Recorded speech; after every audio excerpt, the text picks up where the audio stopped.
Anyway, let me talk a bit about the News Media Bargaining Code, what it is, why it's there, what it achieved, and then I'm happy to briefly answer some questions. So it's important, firstly, to understand that the News Media Bargaining Code was recommended by the ACCC, which is the equivalent of your Competition Commission of India. But we were asked by government to do a review of digital platforms, news, advertising, and other things. So when the government asks us to do that, that unlocks our ability to gather information compulsorily from companies. But most important, they're asking for recommendations from us. So this wasn't a ruling by the ACCC, this was a recommendation to government, and then government adopted what we recommended. So we weren't using our powers. This was government legislation, not competition law. We started the study that the government asked us to do in late 2017. We reported in mid-2019, and by the end of 2019, the government had largely accepted, well, virtually all of our recommendations. We had a number of recommendations relating to media. We recommended the government fund regional and rural media that was a bit under threat, and they did that. We asked them to keep funding, because one of the major ways government supports media in Australia is by funding the Australian Broadcasting Commission, as well as the Special Broadcasting Service, and that is being done. And we also talked about tax exemption status for people donating to media, and that wasn't picked up. But I run through those just to show there was a suite of recommendations that we made relating to media, and one of those was the News Media Bargaining Code, which the government did accept.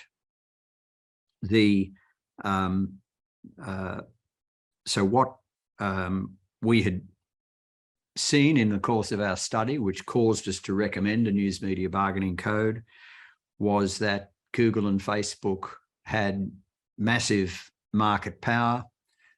They were using the content of media businesses without paying for it. The media businesses tried to get payment, but they got nowhere. What we found was that Facebook and Google needed news media content on their platform. They desperately did, but they did not need the content of any one media entity. But on the other hand, each media entity needed to be on Google and Facebook for their survival. So Google and Facebook didn't need any particular media entity, so they could say, look, if you don't like our terms, go away.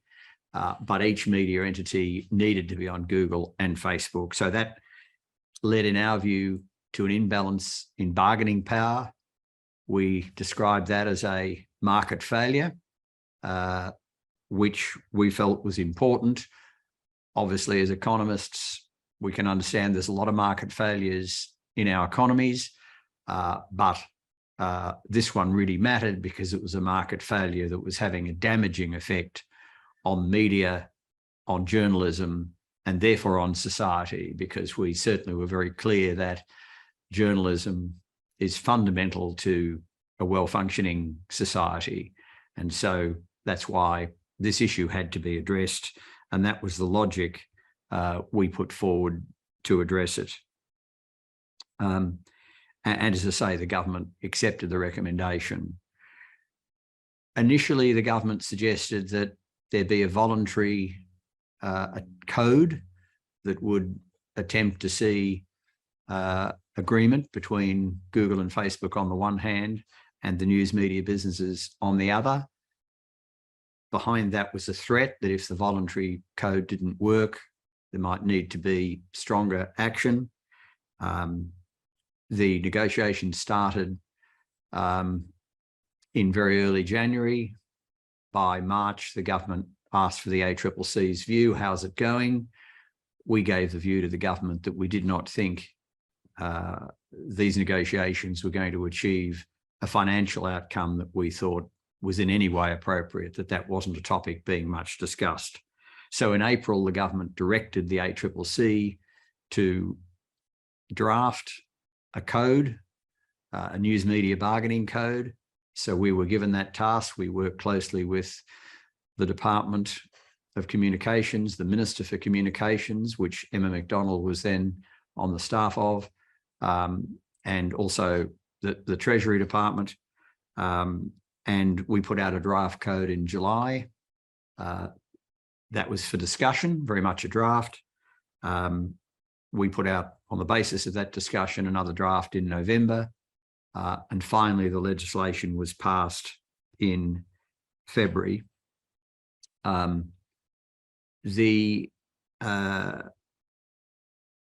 is probably well known, there was a lot of brinkmanship associated with the code getting legislated. Google said that if this code is legislated, they would withdraw search services from Australia. As soon as they did that, the chief executive of Microsoft was talking to our Prime Minister and said, don't worry about losing Google search. Bing can come to your country and provide a wonderful service. So that led to a bit of that didn't play out as Google expected, and they dropped that, essentially back down. Facebook took a different approach. They just took all news off their Facebook site. I just woke up one morning to find that announcement. The problem for Facebook was they overplayed their hand. They not only took down all news, but they took down bushfire warnings when there was actually a bushfire going on in Western Australia. They took down medical warnings when there was a COVID crisis and other medical issues. And so this generated a big backlash against Facebook, people saying, well, we'll get off Facebook if this is the way they're going to treat us. So eventually Facebook backed down as well. But in the course of those threats and that action, that triggered final negotiations between the Treasurer of Australia and the chief executives of Alphabet and Facebook, respectively. A range of changes to the legislation were made before it got passed. Most of them were not of great substance. I guess the one of most importance for us was the government agreed that if Facebook and Google went out and did deals with media businesses, then Facebook and Google would not be designated under the code. So with that, the code legislation was passed. It became law in February of 2021. But the code is law, it sits there, but in a sense, to trigger the provisions I'll describe in a second, Facebook and Google needed to be designated. They didn't want to be designated simply because they didn't want the precedent. They wanted to be able to go to every country, including yours, and say, the code doesn't apply to us, we were never designated. That is a misrepresentation. To avoid designation, they went out and did a lot of deals with media businesses very quickly. So in a sense, the objective of the code was not to have the legislation take effect. It was not to have arbitration, which I'll come to in a second. It was not to see designation. The objective of the code was to get deals done between media businesses and Google and Facebook, and that's what happened. So the objective of the code was completely met. There's three key provisions of the code that matter, a whole lot of them really, but only three really matter. One is that there's provision for negotiation and arbitration. So the parties are required to negotiate. If negotiation doesn't work, there's provision for arbitration.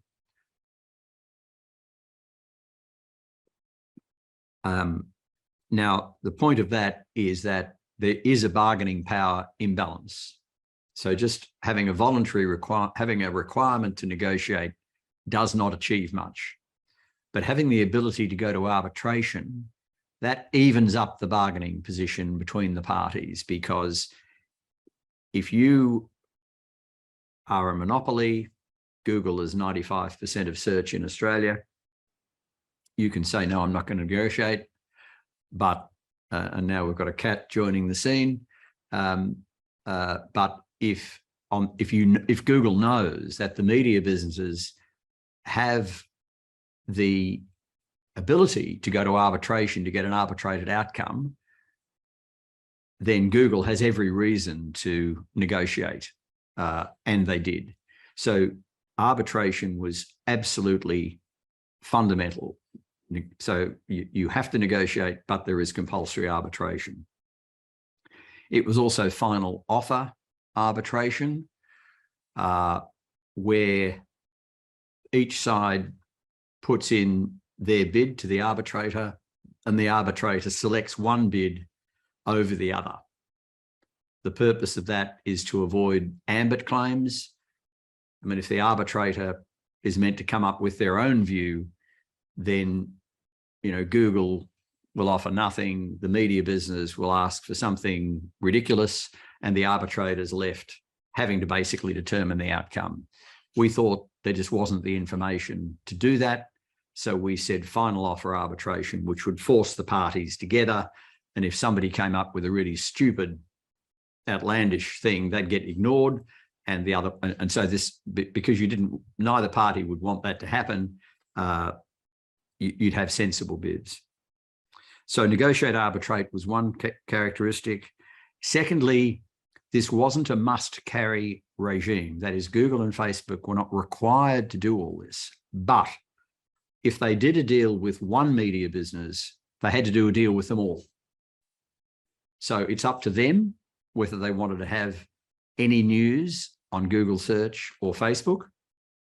But if they did have one, they had to negotiate with everybody, and everybody had the right to go to arbitration in relation to that deal. So fundamental provision, number two. And thirdly, the right to collectively bargain, because there's a whole lot of little players who are too small, even with the ability to go to arbitration, they just don't have the firepower. And so they could get together and collectively bargain. So that's the essential provisions of the code. As I say, what the government conceded in response to Google and Facebook's various threats and actions was that, okay, we won't trigger all that if you go out and do deals. That was the compromise. And the good news from the government's point of view is they did.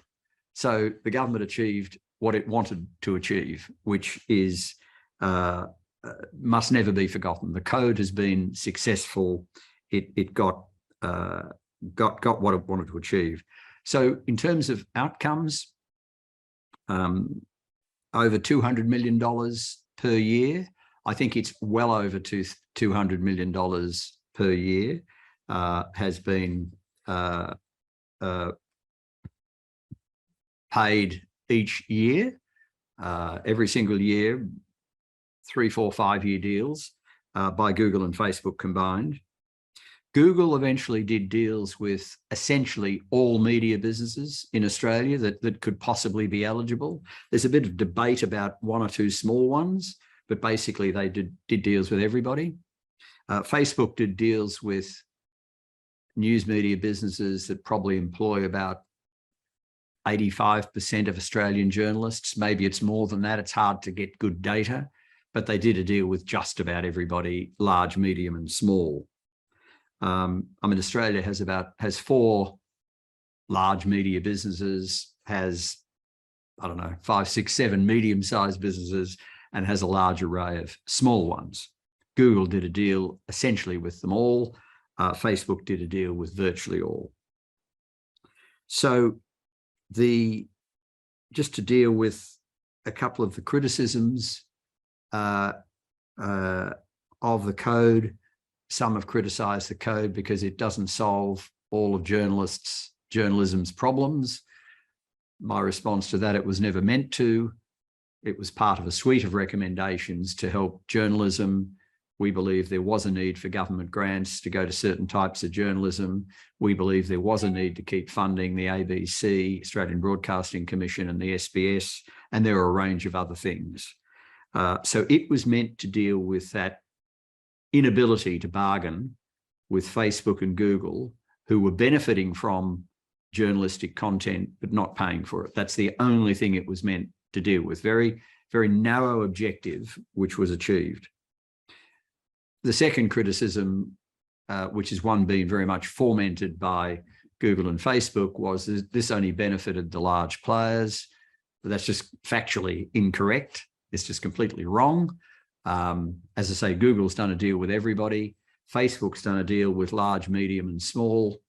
I guess some of the small players who didn't have a deal with Facebook, and a couple who think they should get a deal with Google but haven't. Controversial as to whether they should or shouldn't. They complain they've been left out, but really large, medium, and small players have got deals. And there's been a number of bits of collective bargaining. Country Press Australia represents the smallest newspapers in the country. I mean, some of these have got 2 or 3 journalists in small country towns. They got together. I mean, they were lucky they had an umbrella organisation to begin with, but they got together and collectively bargained and got a very good deal. Indeed, I would say, in my experience, that the smaller players got considerably more money per journalist employed than the larger players. Certainly Country Press Australia got a very, very good deal. And then the other issue is transparency. People felt that the deal should have been made public. Sorry, some have alleged that the criticism being the deal should have been made public. My view is that's not right. All we're trying to do here, and this is the key point, was even up the bargaining position. So suppose Google didn't have a monopoly and you didn't have this bargaining imbalance, they'd have just done deals anyway.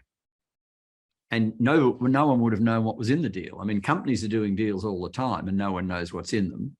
Yes, this was facilitated by legislation, but just to even up the bargaining power. This is not government decreeing what the outcome is. Where I think the transparency argument has some merit is that the only people who know what the deals are is the ACCC. We know them all because we were in contact with all the media businesses. And so we're the ones, I'm no longer with the ACCC, of course, but we're the ones who know it was considerably more than $200 million. And we know that to be true. I mean, we absolutely have the data, but it's all confidential data. And, that probably can be addressed. So just to finish up, the News Media Bargaining Code is being replicated in Canada. Legislation's before the House, the House of Parliament in Canada. It will likely get passed early, middle of the year, 2023. It has one large improvement on the code, which is that, as it were, the governing body, which is actually the media regulator in Canada, will have all the information and publish it in broad terms. So it won't publish deals, but it will publish in aggregate. So it would then, in the Australian context, have given the ACCC the ability to aggregate the data and put it out there in a public way, which is a lot better than getting me along to tell you that it was over $200 million. So I think the Canadian change is an improvement. The United States has legislation for its parliament. We're hoping it gets passed in the lame duck period, but we don't know. So 50-50, they'll pass their legislation. It's very similar to the bargaining code. It has negotiate, arbitrate, it has collective bargaining. What it does is only apply to media below a certain size, because the media above a certain size have already got deals with Facebook and Google. Facebook and Google went out and did those deals once they saw what was happening in Australia. So the big guys got deals. The legislation in the US is for the smaller companies, and let's hope that passes. And then finally in the UK, they are also following the News Media Bargaining Code approach. They're doing it through general legislation, which deals with a whole range of issues, including not just media. But the first thing they'll do when that legislation is passed, hopefully next year, is bring in a News Media Bargaining Code. So there needs to be legislation first, but then that will happen fairly quickly. So I think it's extremely likely the legislation will be a News Media Bargaining Code lookalike will occur in Canada, 50-50 in the US, and actually I'm fairly confident it will happen in the UK as well. So my advice to India is copy the News Media Bargaining Code. The legislation's sitting there. You can also look at the Canada legislation if you want to see another variation of it. It's not much, it's not a big variation. So you've got models there that could be adopted quite quickly rather than having to rethink the whole thing again. So that's all from me. I'm happy to take questions for a while. I'm conscious I'm a couple of minutes over, but very happy to take a couple of questions. Thank you very much, Rod. Very insightful. You answered a lot of questions, though, and very simplified. I have one question from our publishers of DNPA and publishers in India, which is, which is our relationship is of divided rivalry with the platforms. We depend on each other. What do you think is a sweet spot in arriving at a happy equilibrium between the two? Oh, I think the only way it can happen is with a legislated arbitration regime. I hope I'm answering your question correctly. You won't get to a sweet spot without some element of compulsion, because the platforms are too dominant. They've got too much market power.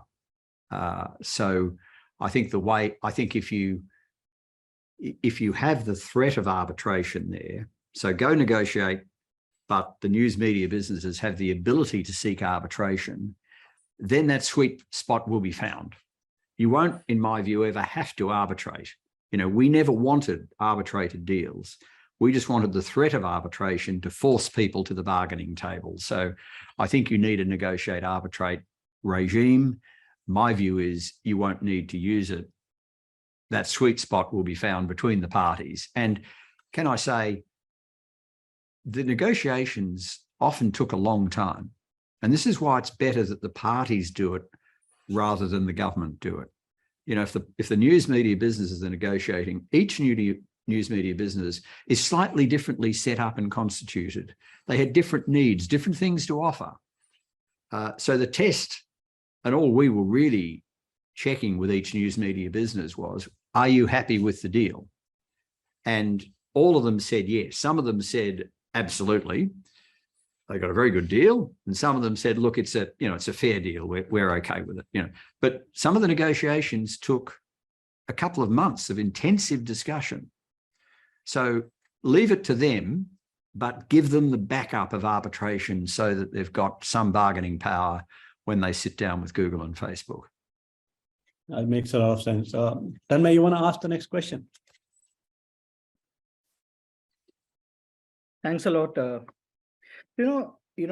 Continuing, with your, thing that, as you said that, arbitration, is an end goal, but ideally, it is not used.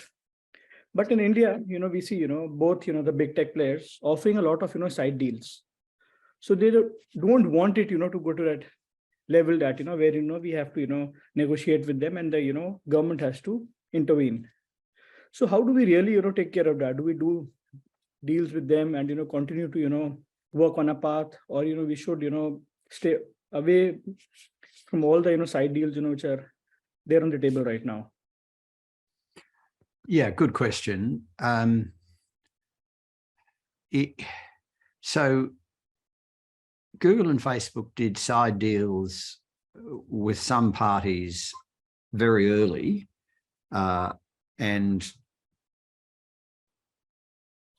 I might have to shut that up. No, it's been shut up. Excellent. Sorry about that. Google and Facebook did side deals with some companies very early.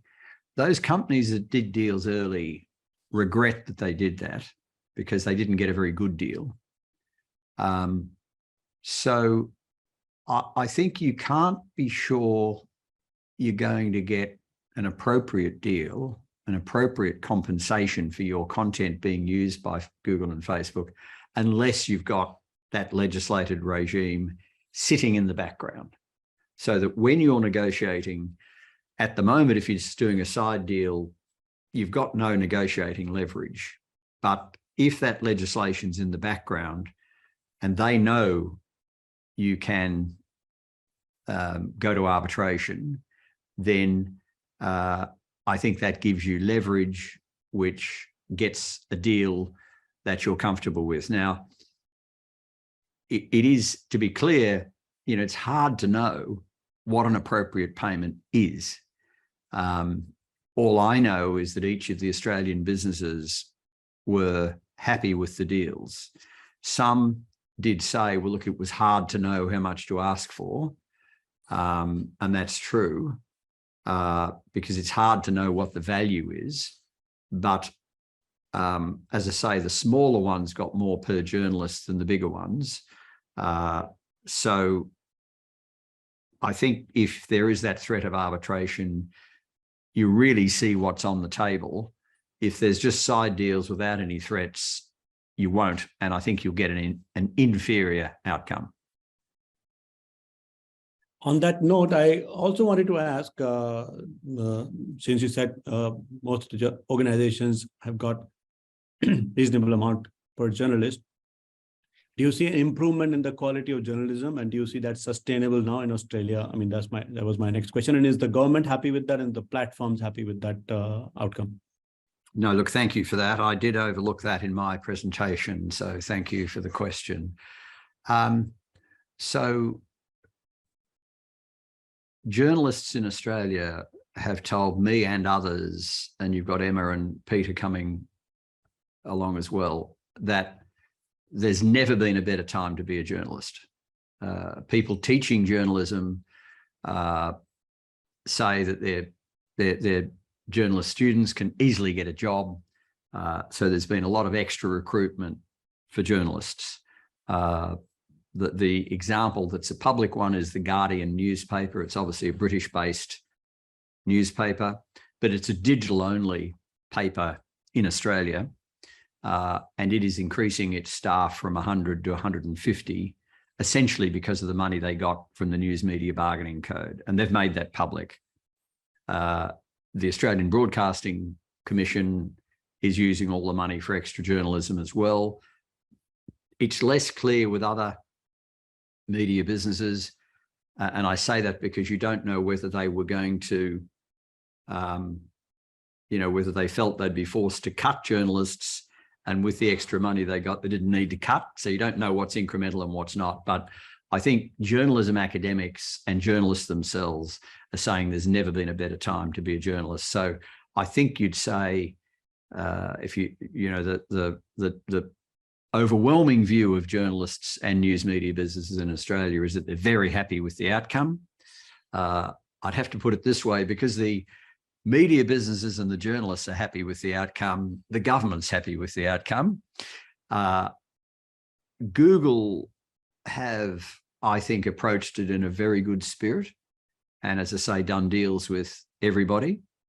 The most recent group, Emma McDonald, put together a collective bargaining group to gather in, as it were, the final group.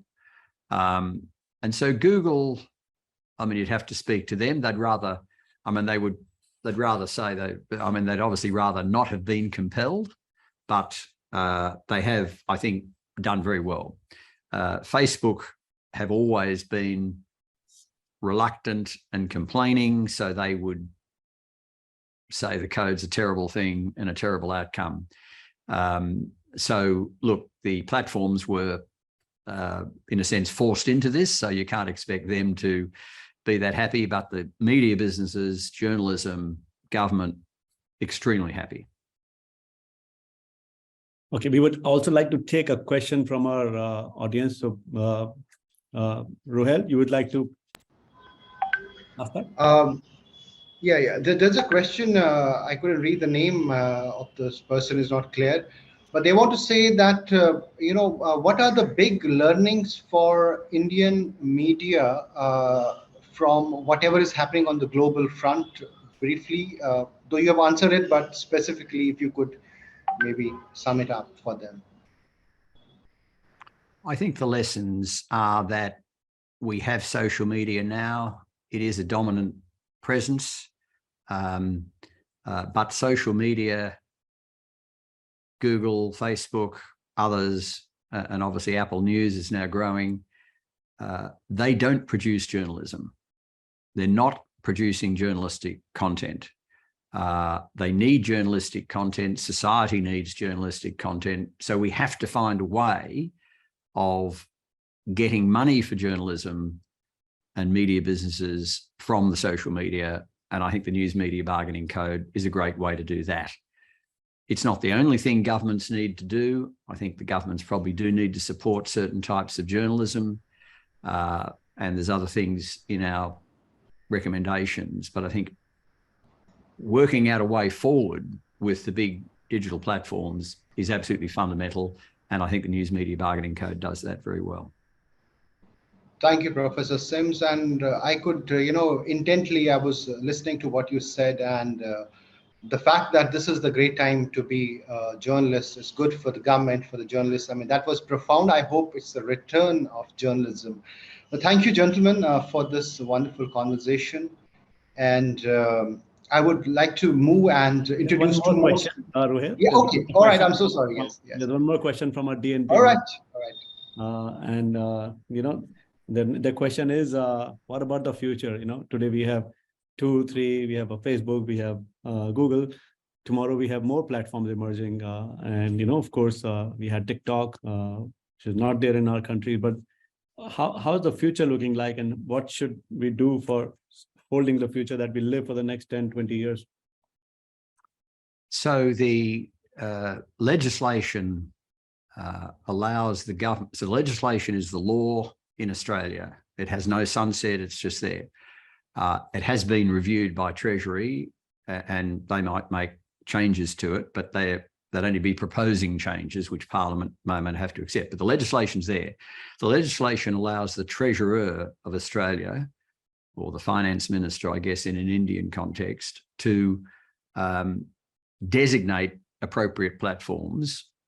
And the idea was Google and Facebook, when we did the work a couple of years ago, Apple News may be a candidate, TikTok may be a candidate. So the legislation is open to designating other platforms. So it's very flexible in that sense. I should add that the legislation was supported by all the 3 major political parties in Australia and all the independents. So everybody supported it. That's no great surprise, since all the media supported it. And that's one thing I think is really crucial. Media needs to talk as one and get behind something like this. In my country, in Australia, if all the media support something, it usually gets support from the government. And that's what we had: support from the government, support from the opposition, support from the Greens, support from the independents. So it has a lot of support. Now, when these deals run out in 3, 4 years, 5 years' time, obviously we'll then see what's happening. Facebook is trying to downgrade news on its platform, so that will be interesting. So I just think we need to rethink in a few years' time which platform should be covered. But the framework of the law sits there. That's the crucial thing. The legislation is there. Whether or not somebody's designated, they better do deals, otherwise they will be. So I think the crucial step is getting the law passed. Then it's the law of India, and it is there, and it will protect journalism going into the future, as I'm hoping that the News Media Bargaining Code will in Australia.